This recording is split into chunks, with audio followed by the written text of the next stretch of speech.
P1 का question number 2 हमारे पास है. This is a question on multiple reflections. So the question says in the given ray diagram, mirror M1 and M2 are held perpendicular to each other. That means इधर 90 degree ये form कर रहा है. If the value of angle I, incidence का value हमारे पास 30 degrees given है, we have to find the value of theta. हमें थीटा का वैल्यू निकालना है. So let's start.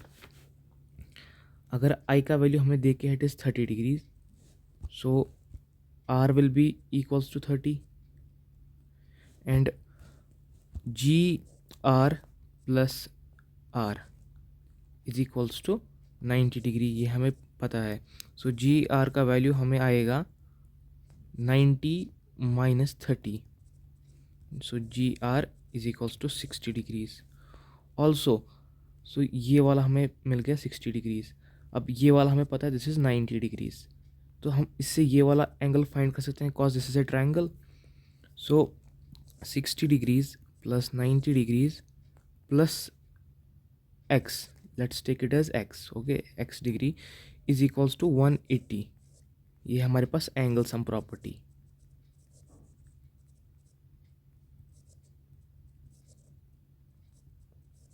ठीक है. सो x का वैल्यू हमें आएगा 180 minus 150 degrees. So x is equals to 30 degrees. So हमारे पास x का वैल्यू आया 30 डिग्री. अब x क्या है? It is equals to the glancing angle of incidence. ठीक है ना, क्योंकि इधर ये ग्लांसिंग एंगल ऑफ इंसिडेंस है GI. ओके, x अब हम हटा देते हैं इधर से, it will B GI.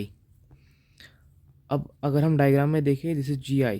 So GI plus the angle of incidence इस वाले रिफ्लेक्शन के लिए it will be equals to 90 degree. So GI plus I is equals to 90. So I का वैल्यू हमें आ गया 90 माइनस 30 डिग्रीज.